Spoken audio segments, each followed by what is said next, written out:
Everyone, welcome back to my channel माँ के सपने। तो मैं जो आज आपके सामने वीडियो लाई हूँ वो है कि हम अपने बच्चों को टॉपर कैसे बनाएं। आजकल हर एक मम्मी पापा यही चाहते हैं कि हमारे बच्चे क्लास में टॉप करें, सबसे अच्छे मार्क्स आए उनके। हर कोई यही चाहता है कि मेरा बच्चा टॉप करे, बट क्या ऐसा मुमकिन है? टॉपर तो क्लास में कोई एक ही होगा, सारे बच्चे तो एक साथ टॉप कर नहीं सकते, कोई ही बच्चा टॉप करेगा।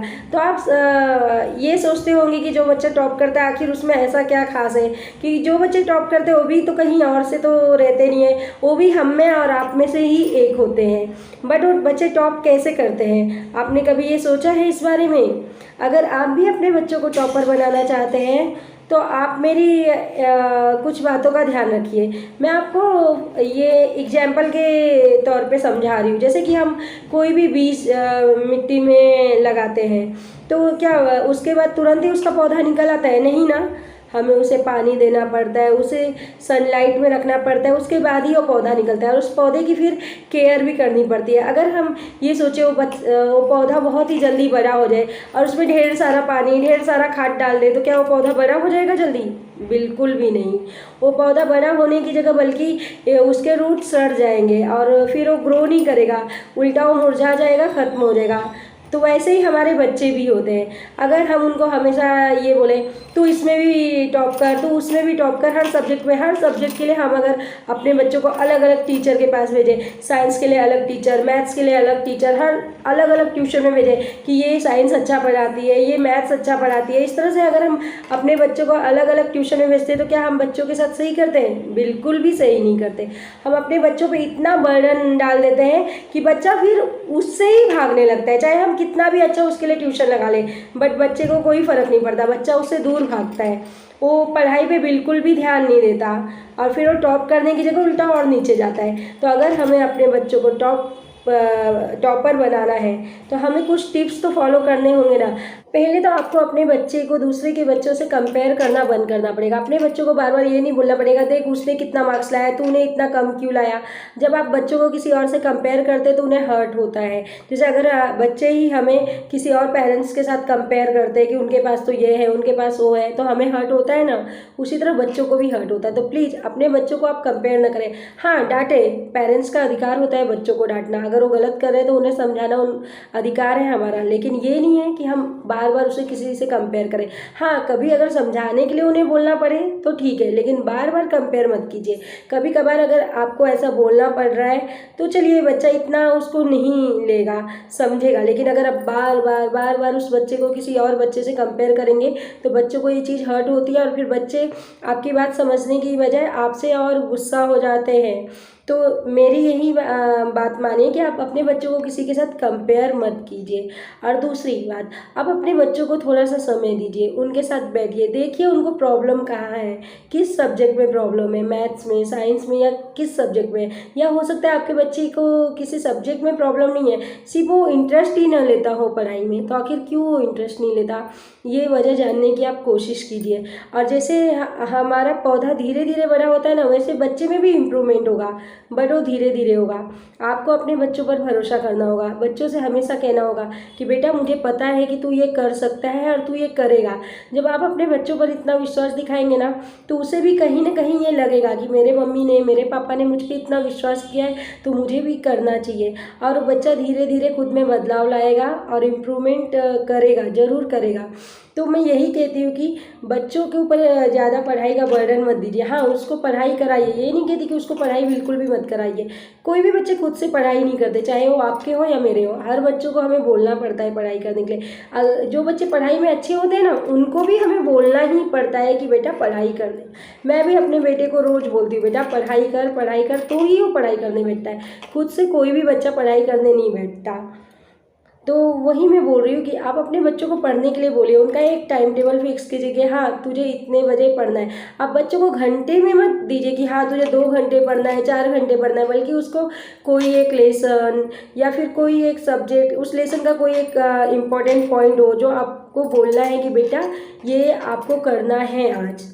तो फिर वो करेगा। बट आप उसको बोल दोगे तुझे 2 घंटे पढ़ने हैं, 4 घंटे पढ़ने हैं, तो बच्चा बिल्कुल भी इंटरेस्ट नहीं लेगा और वो कुछ भी नहीं पढ़ेगा।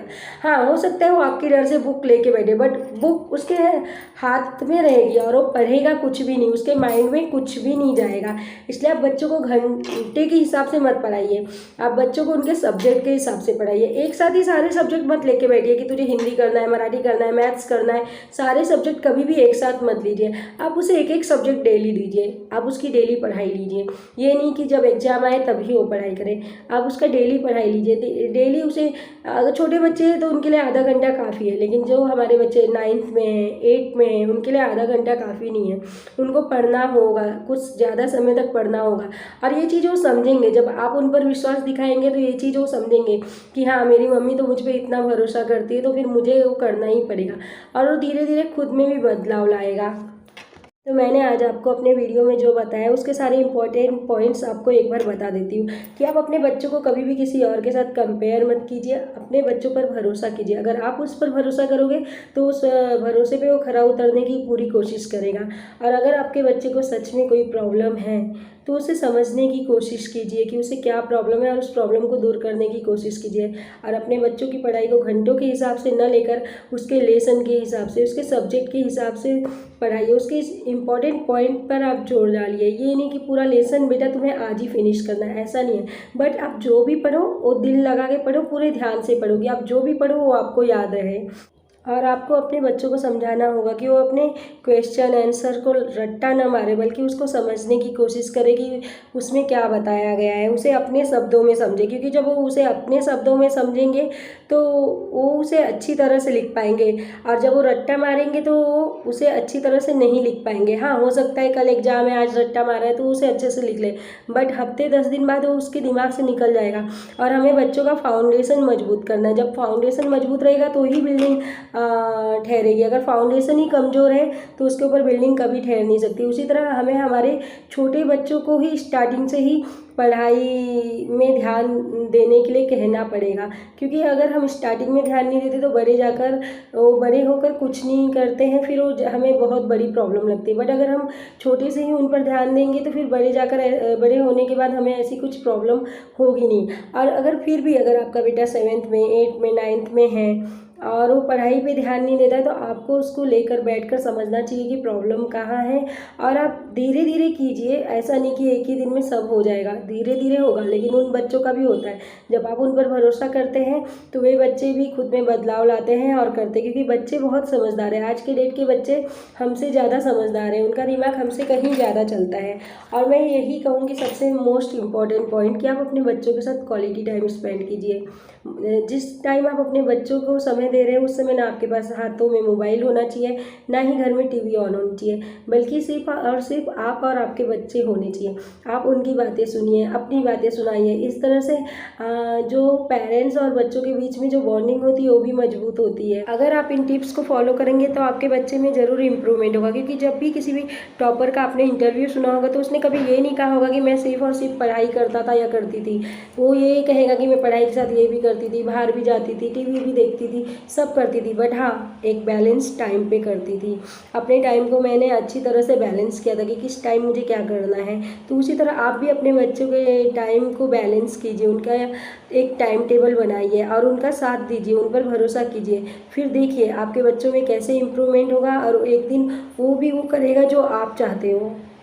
तो आई होप आपको मेरी ये वीडियो अच्छी लगी होगी, और अगर अच्छी लगी है तो प्लीज़ मेरे वीडियो को लाइक कीजिएगा और अपने सारे फ्रेंड्स के साथ शेयर कीजिएगा। और अगर चैनल पे नए हैं तो चैनल को सब्सक्राइब कीजिएगा।